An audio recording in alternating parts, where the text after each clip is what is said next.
Okay, lean in close for this one. Picture this huge continent, right? Antarctica. Vast, frozen solid, miles of ice. Silent, imposing. Exactly. But what if that ice wasn't just, frozen water? What if it was actually alive? What? That sounds insane. Totally wild, I know. Welcome to the Deep Dive by JD's Eclectic Collection. That's what we're diving into today. This really outlandish theory about Antarctica, coldest, windiest place on Earth. Starkly beautiful, sure, but also kind of creepy. There are definitely unsettling things reported, things that don't quite add up. Right, like these sudden crazy storms that just blow up out of nowhere, and rivers that look like blood flowing out of glaciers. And get this, ice that apparently sings. Sings. See, it sounds like something out of a movie. Yeah. But these are actual documented phenomena. Phenomena that have sparked this, well, let's call it unconventional theory. It's so far out there, you almost have to look closer. That's what author Adam Leon did. He collected all these reports, looked at the data, and explored the whole idea in his book, Living Antarctic Ice. And the core idea, the really big claim from this book and the theorists behind it, is that the entire Antarctic ice sheet isn't just, rock and ice. They think it's a single, massive, ancient, maybe even conscious, living thing. Okay, hold on. A living ice sheet. I know, it sounds completely bizarre. It does. And that's why we're here. Exactly. Our mission today isn't to, prove this right or wrong. Yeah. We're not trying to convince you either way. Nope. We're just going to unpack it. We'll follow the trail Adam Leon lays out. We'll look at the weird reports he gathered, the scientific bits he includes, and really try to get inside the heads of the people who support this. Why would anyone even think this? What's the evidence they point to? And the book also explores a potential scientific counter-explanation, so we'll dig into that too. Think of it like we're guides leading you down this really strange, maybe slightly unnerving rabbit hole. It's definitely fascinating territory. Totally. So if the idea of a living continent has already got you hooked, do us a favor, hit that like button and subscribe. Yeah, you won't want to miss where these deep dives take us next. All right, let's peel back the layers on this wild theory. Let's do it. So the book, Living Antarctic Ice, what's the absolute core claim? Lay it out for us, based just on what Leon presents. Okay, so the central belief, as the book frames it, is that Antarctic ice isn't just inanimate.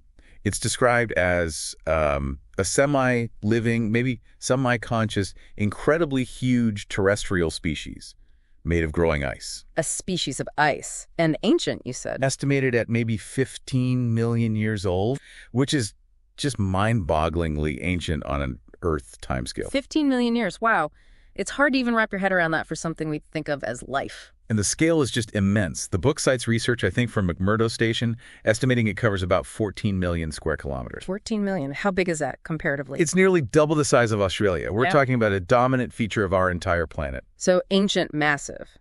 And these theorists say it has abilities. Like superpowers. Well, superpowers might be stretching it, but the book details abilities that are definitely extraordinary. First, this idea that it can communicate instantly across its whole vast area. Instantly. How? Through some kind of unknown network, is the claim. Second, that it can actually manipulate local wind and temperature. Manipulate the weather. Yeah, to help itself grow, seemingly regardless of the broader climate patterns. Okay, changing the weather to grow bigger. That's a massive leap from just being a giant ice cube. Yeah, how is that supposed to work? That's the million-dollar question, isn't it? And that's what the evidence they present is supposed to point towards. Okay, what else? Any other abilities? The third big one is the pooling of these large deposits of what the book very dramatically calls blood lakes. Blood lakes? Yeah, these dark red, iron-rich liquid features that seem to, quote, bleed from glaciers in the summer and then somehow reform in the winter. Bleed from glaciers. Okay, that paints a picture. We definitely need to come back to that one. But first, maybe set the scene. What's the basic context for Antarctica itself, according to the book? Right. So its discovery is generally credited to a Russian expedition in 1820, although the book mentions there's some debate, German and American claims around then, too. But it wasn't exactly a tourist hotspot initially. No way. For decades, people basically avoided it. And for good reason. It's unbelievably harsh. Winter temps can hit below minus 90 Celsius. Minus 90? Yeah. And even the quote-unquote warm summer averages around minus 25 Celsius. Plus, the weather is just violently unpredictable. Sudden storms can dump meters of snow, just like that. Okay, definitely not inviting. So when did people really start trying to explore it properly? That big push came in the early 1900s. It's often called the heroic age of Antarctic exploration. That's when the first really serious mapping happened, the first scientific studies, meteorology, electromagnetics, that kind of thing. And according to the book, this is when things started getting weird. Exactly.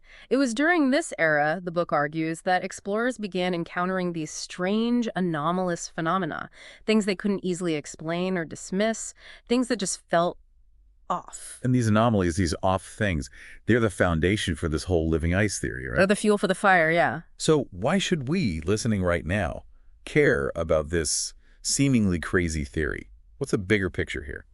Well, because even if it sounds nuts, the theory itself forces you to stop and think about what we even mean by life. It makes you look at this colossal ice mass differently. Not just as scenery. Right. Not just as a passive landscape, but as maybe an active participant in Earth's systems, perhaps in ways our current biology just doesn't account for. It really pushes the boundaries of what we imagine is possible right here on Earth. It definitely makes you look at a glacier a bit differently.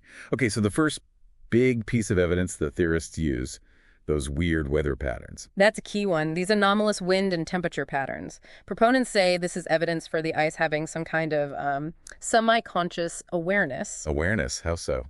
The claim is these patterns aren't random. They supposedly get increasingly strange, almost hostile when the ice, when it senses human activity nearby. So the ice is reacting to people being there, like it doesn't like visitors. That's the core idea they're putting forward. Apparently it started as this kind of dark joke among the early scientists down there. A joke? Yeah, like they'd plan these expeditions based on the best weather forecasts, timed perfectly for calmer periods. But then the moment they started doing anything disruptive, setting off dynamite for surveys or drilling deep core samples, suddenly conditions would just plummet. They noticed this correlation, this pattern. They couldn't scientifically explain why it happened right then, but it happened often enough to become this sort of unsettling observation. Correlation doesn't equal causation, of course, but still, that's spooky. And the book uses a really powerful historical story to back this up, doesn't it? Scott's expedition. Absolutely. The famous tragic race to the South Pole in 1912, you had Roald Amundsen, the Norwegian, going fast and light with dogs. Right. And then Robert Falcon Scott, the British explorer, his was a much bigger, more ambitious scientific mission. He used ponies initially, but ended up hauling enormous amounts of gear by hand. And Scott was meticulous about planning, wasn't he? Obsessively so. Totally. He and his team spent 4 years doing meteorological surveys. They built this really sophisticated predictive model to figure out the absolute best, warmest window for travel November to March. So they knew the weather patterns, theoretically. They did. And the book points out that even modern climate simulations show Scott's predictions for what should have happened were actually pretty accurate. Okay, so they had the best possible forecast. What went wrong on the journey itself? Well, the ponies didn't work out long term, so they had to leave them. Then it was just the men on foot dragging these incredibly heavy sleds packed with scientific gear and supplies. Their pace was just agonizingly slow compared to Amundsen's dogs. And they eventually reached the pole. They did, on January 17th, 1912, only to find Amundsen's Norwegian flag already there. He'd beaten them by weeks. Oh, man. Imagine that. All that effort, all that planning, just to find your second. Utterly crushing. Scott wrote about it in his journal, just heartbreaking stuff. He said, left a note, "We have turned our back now on the goal of our ambition. Goodbye to most of the daydreams." And this was still mid-January. Still supposed to be the good weather period. Exactly. They still had over 2 months of what they predicted would be the mildest summer weather left for their 800-mile trek back. They were right in their planned window. Prime time for survival, you'd think. You would. But as they started that brutal return journey, dragging those heavy sleds, the unexpected happened. The weather turned. Turn doesn't even cover it. The temperature plummeted. Their models predicted maybe around 0 Fahrenheit, minus 18 Celsius. Manageable? Just about. Oh. It dropped to minus 40 Fahrenheit and Celsius. That's where they meet. Just terrifyingly cold. A complete anomaly that defied all their careful predictions. Minus 40. In those conditions, with that gear, Yeah. that's basically a death sentence. Pretty much. The team started breaking down. One man died near the Beardmore Glacier. Another succumbed about 3 weeks later. Terrible frostbite. There are slightly different accounts of his last moments. Oh, he died. Yeah, whether he deliriously ran out into the snow to, sacrifice himself or just collapsed from hypothermia and exposure. Horrific either way. And the rest of the team. Scott? The remaining men, including Scott, pushed on, but they got trapped. Just 11 miles from a crucial supply depot that could have saved them. 11 miles. So close. What stopped them? Just the cold. Well, the cold was brutal, obviously, but the key thing, the anomaly that modern models still struggle to fully explain without just calling it a rare cycle, wasn't just the temperature drop itself. What was it then? It was directly linked to a sudden, incredibly fierce, anomalous wind. And this is what the book really zeroes in on. Scott's final journal entry, written probably hours before he died. What did it say? About the wind. His last written words included this. Every day we've been ready to start for our depot 11 miles away, but outside the door of the tent it remains a scene of whirling drift. We shall stick it out to the end, trapped, due to an anomalous source of whirling drift. Whirling drift? He specifically blames the wind. Explicitly, an anomalous source of wind. Not just cold, but this persistent, violent wind that pinned them down. For the theory supporters, this is Exhibit A. The ice reacting. They see it as the ice responding to Scott's slow, heavy, disruptive presence. A sudden, localized, inexplicable wind appearing exactly when and where they were most vulnerable. Essentially, the ice trying to blow them away. Wow. That story's chilling enough on its own, but framing it as the ice fighting back, that's genuinely terrifying. And the book argues this isn't just ancient history. They point to modern data showing ongoing puzzling weather patterns, like NASA satellite data showing current conditions that violate the predictive models. How so? Antarctic sea ice extent has actually, on average, slightly increased since satellite records began in 1979. Wait, seriously? Antarctic ice is growing overall? That seems completely backward, based on the climate narrative being pushed on us. It does, right. And climate modelers have struggled with it. The book mentions research by Paul Holland at the British Antarctic Survey. He used data from a NASA center, the NSIDC-DAC. They handle snow and ice data. And what did Holland find? He basically criticized the standard climate models, the big ones like CMIP5, for failing to predict this Antarctic trend. His work showed that geography mattered, but also, significantly, that different anomalous wind patterns were key factors. Anomalous winds again. Yeah. These strange winds were influencing how and where the sea ice grew or got compacted in different parts of the Southern Ocean around Antarctica. So even mainstream science sees these weird winds affecting the ice, but they don't have a definitive explanation for why the winds are acting so weirdly. Exactly. The ultimate cause of these strange, often localized, powerful winds is still a big question mark in climate science. And the living ice theorists loop this back to Human activity.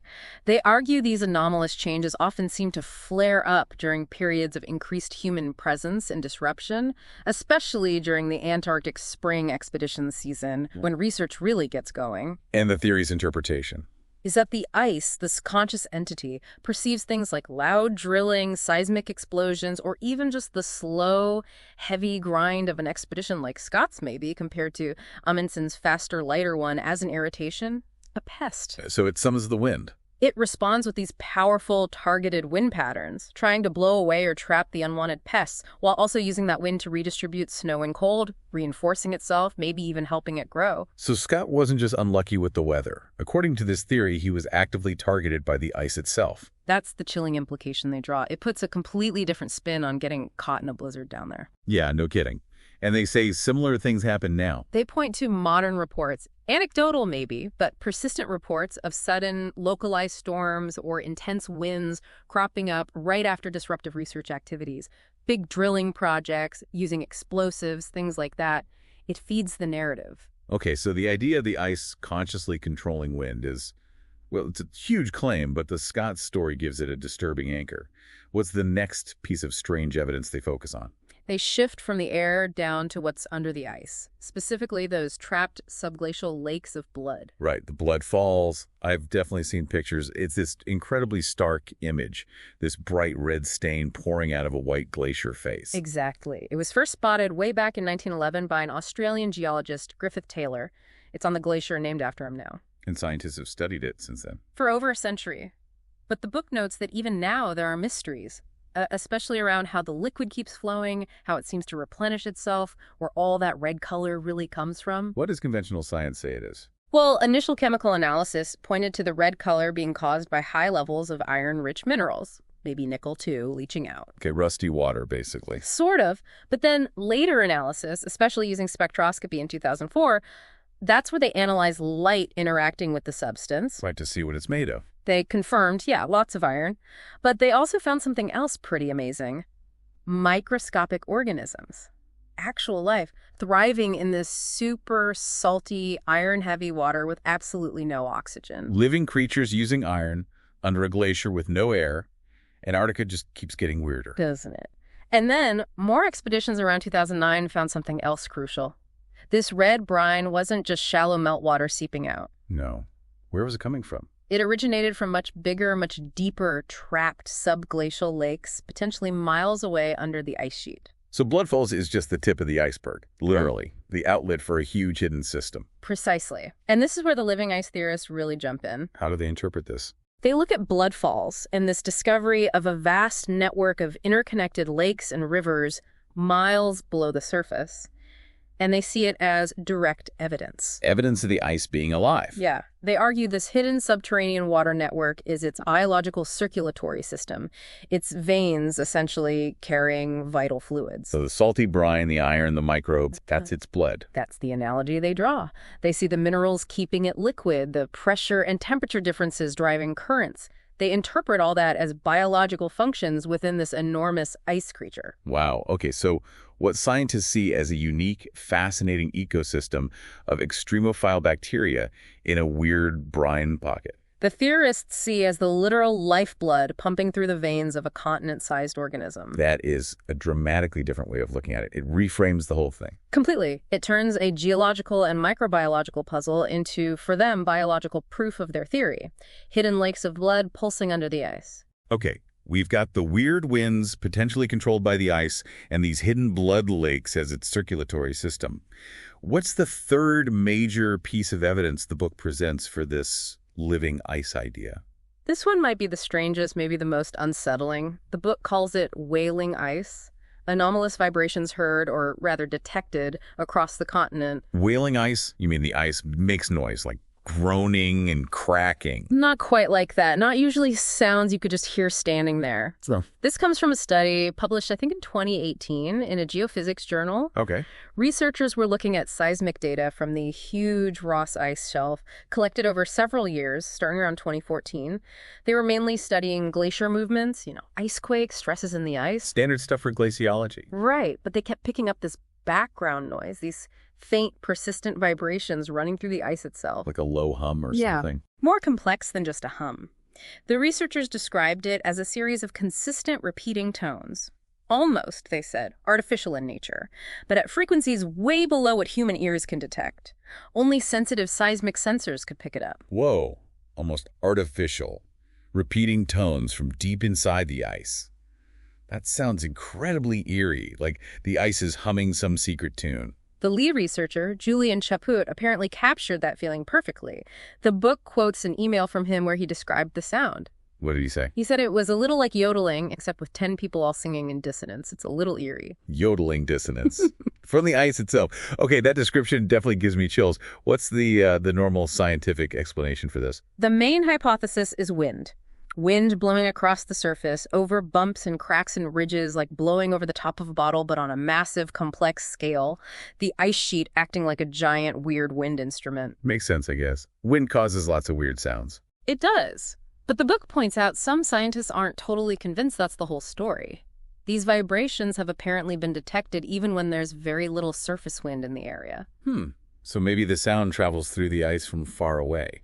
That's one possibility. Or maybe geological sources are involved somehow. It's still an active area of research. So science hasn't completely nailed down the cause. What else did Chaput's research find about these vibrations? Anything significant? Yeah, something really interesting. He found a link between the specific pattern and intensity of these vibrations, of the ice's song, and its physical state. Things like its density, its thickness, maybe cracks. So the sound changes depending on the condition of the ice. It seems so. He actually suggested that monitoring these vibrations could be a way to check the overall health of the ice shelf. Like listening to its pulse, almost. The ice is singing about how it feels. That's incredible. It really adds another layer, doesn't it? And you can probably guess where the living ice theorists go with this. Let me guess. This is the communication network they talked about. Bingo. For them, these vibrations, the seismic song, are the instantaneous communication system. It's how the different parts of this vast ice entity talk to each other. And how does that connect back to the winds? They propose that these vibration signals are what direct those sudden wind changes, maybe signaling, hey, this area is getting too warm, send wind to reinforce it, or let's grow over here, change the patterns. So the singing tells the wind where to blow. That's the idea, and they take it even further. They suggest these vibrations could even be used to target those disruptive humans. Target them. How? The theory is that the vibrations caused by human activity, loud drilling, heavy equipment, even the slow grinding trek of Scott's team are perceived by the ice as a disturbance via this seismic network. Like setting off an alarm. Exactly, and that triggers a response, like those localized anomalous winds that trapped Scott. They specifically contrast Scott's heavy, slow expedition with Amundsen's faster, lighter one, which didn't report the same kind of persistent, targeted bad weather. So the ice isn't just singing. It's potentially singing attack commands based on how much we bother it. That is deeply unsettling. It puts a very dark spin on the idea of listening to nature, doesn't it? And again, they connect this to modern reports of sudden, severe weather hitting right after major drilling or construction projects on the ice. Okay. Wow. We've gone through the theory's main pillars. The ice consciously manipulating wind, having hidden blood lakes as veins, and using vibrations or singing to communicate and maybe even target threats. It's a completely wild, captivating, and frankly terrifying picture. It absolutely is. But the book doesn't just present this theory, right? It also explores a potential scientific explanation for at least some of these phenomena. It does. To give a balanced perspective, the book spends a good amount of time discussing what's called the red algae theory.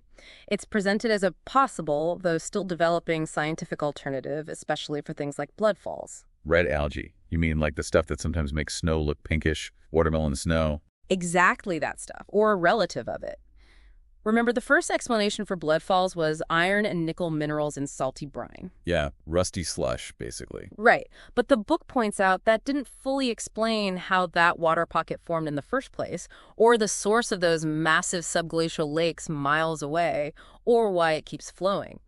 There were gaps. Okay, so the mineral theory wasn't perfect. How does red algae fit in? Well, the red algae theory suggests the color isn't primarily from dissolved minerals, but from the algae itself.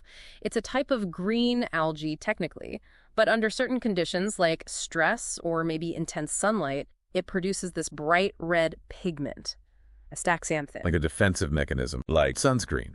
Kind of like algal sunscreen, yeah.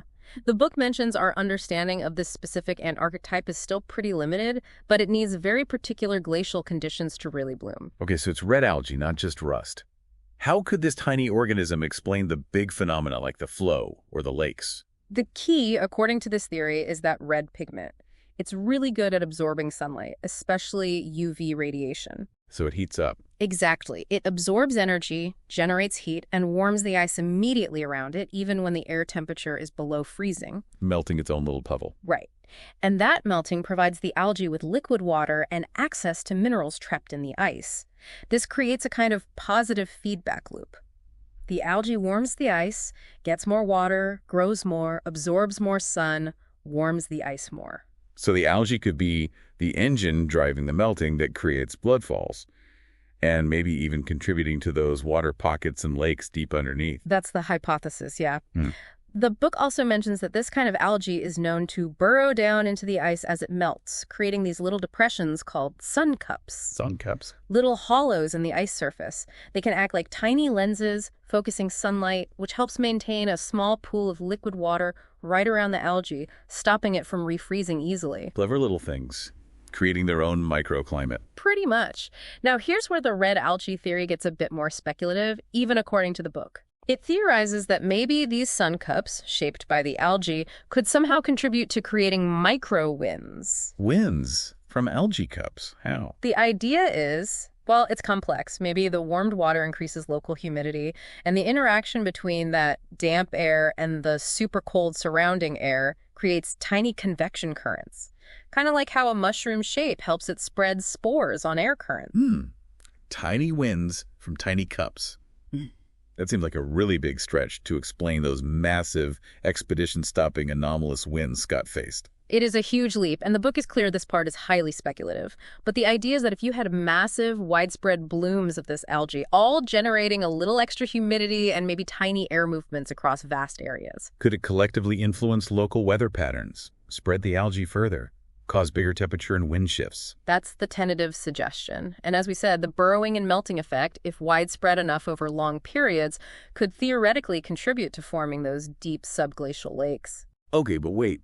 What about the original analysis of blood falls? The spectroscopy showing iron and nickel. How does the algae theory explain that if the color is from pigment? Yes. This is a really critical point the book makes, using a fascinating historical parallel. Oh, yeah. It argues that just because iron and nickel are present in the water doesn't automatically mean they are the sole cause of the red color, and it doesn't disprove an algal origin. The book suggests scientists today might be making a similar mistake to one made back in the 1800s with the first samples of red snow. Red snow. Tell me about that. Okay, so back in 1818, Captain Sir John Ross comes back from Baffin Bay in the Arctic with samples of this bright red snow. Caused a sensation. I bet. The Times newspaper in London wrote about it initially with total disbelief. Described huge cliffs and tracts of snow looking like they were stained with port wine. The big scientific debate then was, is this color animal, vegetable, or mineral? Sounds very familiar to the blood falls debate. Exactly. First, they thought maybe it was soil dust, but dismissed that because it was found on pure ice fields. Then, a follow-up report in the Times made this crucial but wrong claim. What did they claim?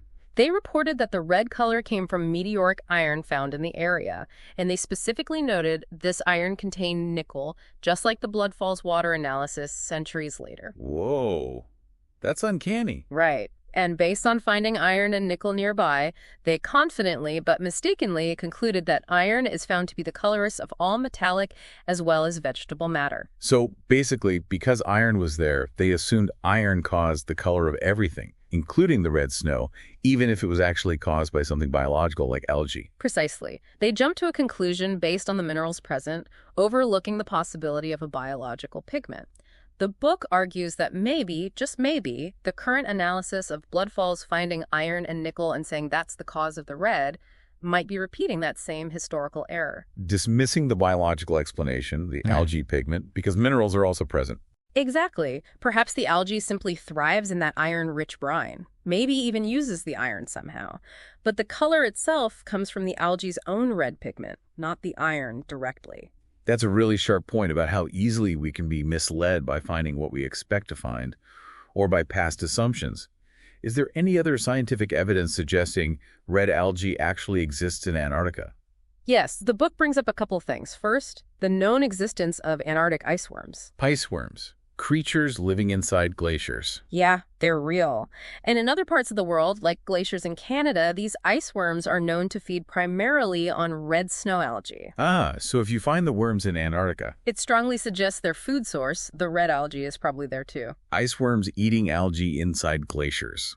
Antarctica really is like another planet. Isn't it? And there's more recent concrete evidence too. A study in Nature Communications from 2020 used satellite imagery. What did the satellites see? They identified over 1,600 distinct blooms of green snow algae spread across the Antarctic Peninsula. This established that algae is actually a significant biological presence, a major carbon sink, much bigger than previously thought. Okay, so we have solid proof of widespread algae living on Antarctic snow and ice now. We do. That 2020 study confirms algae is a big player biologically on the surface. However, the book rightly points out that even that study admits we still lack detailed data on the total amount of algae, its full ecological impact. Yeah. And it doesn't provide a definitive proven link between these surface algae blooms and the deep subglacial lakes, or the widespread wind anomalies, or specifically the red coloration at blood falls. Gotcha. So the red algae theory is plausible for some things, the color, maybe some melting, maybe a contribution to the lakes. But it doesn't neatly tie up all the loose ends that the living ice theory tries to explain in one go. Right. It's a strong scientific hypothesis for certain pieces of the puzzle, but it still leaves big questions unanswered, especially about the scale of those winds and the true origin of the vast hidden water systems. Exactly. It doesn't fully explain everything, particularly the seeming correlation between weird weather and human disturbance. The overall mystery definitely persists. Man, This has been such a mind-bending journey. Let's just try and pull all these threads together. Okay, so we started with this really audacious theory from Adam Leon's book, Living Antarctic Ice. The idea that the whole Antarctic ice sheet, 15 million years old, 14 million square kilometers, is basically one single living conscious entity. Right. And we looked at the weird phenomena cited as evidence for this. Those anomalous winds and temperature drops seemingly reacting to human activity, dramatically highlighted by the story of Robert Scott's doomed expedition. Trapped by that whirling drift. Then the blood falls, and the discovery of that huge network of hidden subglacial lakes and rivers beneath the ice. Which the theory interprets as the ice creature's circulatory system, its veins filled with blood. And finally, the discovery that the ice itself seems to sing or vibrate, producing these eerie, almost artificial tones detected by seismometers. Seen by the theorists as its communication network, used for internal monitoring, maybe directing those winds, potentially even targeting perceived threats like explorers. Then we looked at the scientific alternative that the book explores, the red algae theory. Proposing that microscopic life, snow algae, could explain things like the red color of blood falls and localized melting through pigment heat absorption, maybe even contributing to the lakes. And we saw that fascinating historical parallel about misinterpreting red snow in the 1800s, plus the modern evidence of ice worms and widespread surface algae blooms. But we also noted the limitations. That while the algae theory offers plausible mechanisms for some things, it still doesn't have definitive proof linking it to all the phenomena, especially the deep lakes and the really large-scale sudden wind anomalies, or that seeming connection to human disruption. Correct. It hasn't fully solved the puzzle yet. The mystery absolutely remains. Now, maybe that's the biggest takeaway here, isn't it? This whole deep dive just underscores how much we don't know about our own planet, especially its most extreme corners. It really forces us to question our basic assumptions. What is life? What kinds of complex processes might be happening on scales or in forms we just haven't recognized yet? Yeah, it pushes the boundaries. It suggests maybe consciousness, or at least complex responsive behavior, could exist in forms totally alien to our usual biological framework. The book's preface mentions how our definition of life keeps getting more complex, and this theory really stretches it. If something can exist for millions of years, cover a continent, apparently react to its environment, communicate through vibrations, maintain these hidden veins, is it completely impossible to think of it as, in some way, alive? This exploration definitely leaves you pondering some pretty unique possibilities. And it leaves us with one last thought to chew on. If the ice can sing, if it can influence the air around it, whether through some bizarre conscious mechanism like the theory claims, or through incredibly complex natural processes we don't understand yet, like vast linked algae blooms or unknown geology. Then what else out there? What other part of our world that we think of as just rock or water or air might be behaving in complex, responsive ways we haven't even begun to notice? Does awareness have to look like us? What else is really hidden down there under all that ice, waiting? Thanks for taking this seriously wild deep dive with us into the potential secrets and maybe the unsettling life of Antarctic ice.